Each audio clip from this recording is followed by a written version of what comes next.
उसके खिलाफ ये जो प्रोटेस्ट हम दर्ज कर रहे हैं, इसके लिए आप सभी को जो है क्रांतिकारी इस्तकबाल पेश करता हूँ। साथियों, हम सब जानते हैं कि ये जो यूनिवर्सिटी ग्रांट कमीशन है, इस पे एक खतरा है। ये जो आरएसएस और बीजेपी का जो सरकार है, वो इस बॉडी को ख़त्म करना चाहता है।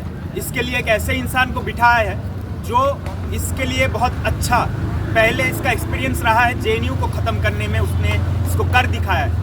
और इस ऐसे इंसान को यूजीसी में बिठा के जो बाकी सेंट्रल यूनिवर्सिटी है, स्टेट यूनिवर्सिटी है और पूरे एजुकेशन सिस्टम है, उसको ख़त्म करने का काम इसके द्वारा किया जा रहा है। और लगातार बहुत सारे ड्राफ्ट रेजोल्यूशंस लाए गए।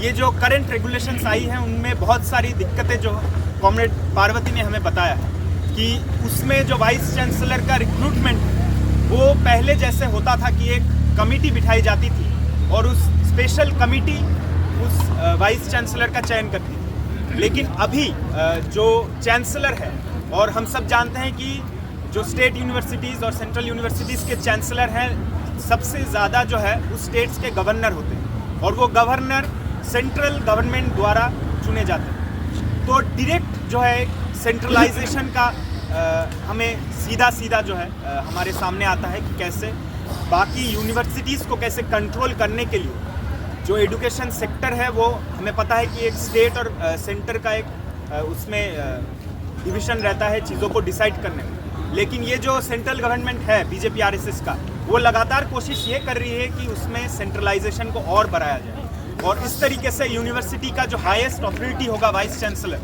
उसको ऐसे इंसान को बनाया जाएगा जो कि सीधे गवर्नर से द्वारा चुना जाएगा और वो किसी भी क्षेत्र से आ सकता है, वो एजुकेशन सेक्टर से आई ऐसा ज़रूरी नहीं। तो इसमें हमें ये पता चल रहा है कि एजुकेशन को किस दिशा पे लेके जाना चाहता है ये सरकार। वो इंडस्ट्रियलिस्ट हो सकता है, वो कोई पब्लिक एडमिनिस्ट्रेशन हो सकता है, वो आईपीएस ऑफिसर हो सकता है, जिसका एजुकेशन से कोई लेना देना नहीं होगा, लेकिन वो उस यूनिवर्सिटी का एजुकेशन का डिसीजन वो लेगा। तो हमें पता है कि कैसे डिसीजन वो लिया जाए। साथ ही साथ यूनिवर्सिटी में जो बाकी रिक्रूटमेंट होने चाहिए, जो पहले हमें पता था कि 10% कॉन्ट्रेक्चुअल, मैक्सिमम कॉन्ट्रेक्चुअल रिक्रूटमेंट हो सकता था, लेकिन ये ड्राफ्ट रेगुलेशन ये कहती है कि 10% से ज़्यादा उसका जो कैप है उसको हटाया जाएगा और कितना भी प्रतिशत कॉन्ट्रेक्चुअल प्रोफेसर रिक्रूट हो सकता है। तो इससे हमें पता चलता है कि यूनिवर्सिटीज़ में जो प्रोफेसर आने वाले समय में रिक्रूटमेंट होगा, वो सारे कॉन्ट्रेक्चुअल बेसिस में होगा, जिसमें कोई भी सुविधा उनको नहीं मिलेगी, ना परमानेंट जॉब की, ना उनका जो सैलरी होगा उसमें कोई फिक्स्ड होगा।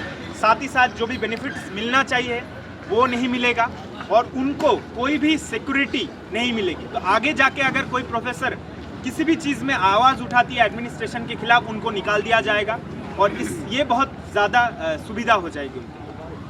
साथ ही साथ हमने देखा है कि यूजीसी कैसे यूनिवर्सिटीज़ में हमला करती है, क्योंकि यूजीसी में खुद हमले हो रहे हैं। बजट में हम देख रहा है कि हर साल जो है यूजीसी का जो बजट है वो ख़त्म हो रहा है। पिछले बजट में 61% कट हुआ था और इसका जो डायरेक्ट अटैक यूनिवर्सिटीज़ में हो रहे हैं कि जो यूनिवर्सिटीज़ को फंड मिलने चाहिए वो फंड यूजीसी द्वारा नहीं मिल रहे। जो स्कॉलरशिप स्टूडेंट्स को मिलना चाहिए वो स्कॉलरशिप स्टूडेंट्स को नहीं मिल रहे। सावित्रीबाई फुले जो सिंगल गर्ल चाइल्ड स्कॉलरशिप है वो 2 साल से बंद है।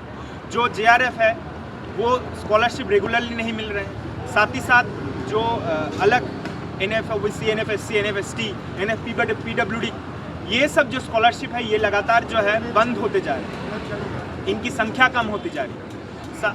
तो ऐसे जो रिक्रूटमेंट लेवल पे चेंजेस लाना, फिर PhD का एडमिशन से लेके UG PG का एडमिशन, इसको जो चेंजेस लाई गई है NEP द्वारा, इसमें साथ ही साथ हम देखते हैं कि कैसे प्राइवेटाइजेशन को बढ़ावा दिया जा रहा है, कोर्स स्ट्रक्चर में चेंजेस आ रहे हैं, कम्युनलाइजेशन किया जा रहा है कोर्सेज को, हिस्ट्री के साथ साथ साइंस को जो है बदल दिया जा रहा है। साइंटिफिक टेम्परमेंट प्रमोट करना जो एक यूनिवर्सिटी का काम है, डिबेट कल्चर को प्रमोट करना, उसको ख़त्म करने के लिए ये लगातार जो है कोशिश ये कर रहे हैं। तो ये ड्राफ्ट रेजोल्यूशन हम इसका प्रोटेस्ट करते हैं, इसको रोल बैक कराने की हम डिमांड करते हैं। साथ ही साथ ऐसी अगर फ्यूचर में कोई anti student, anti democratic, anti education अगर कोई भी चीज़ें नियम लागू करने की कोशिश यूजीसी के द्वारा होती है तो एसएफआई उसके खिलाफ जो है आवाज़ उठाती रहेगी। हम छात्रों के आंदोलन में और इस चीज़ को मजबूत करेंगे और यही बात करके मैं अपना बात ख़त्म करूँगा। शुक्रिया। इंकलाब जिंदाबाद।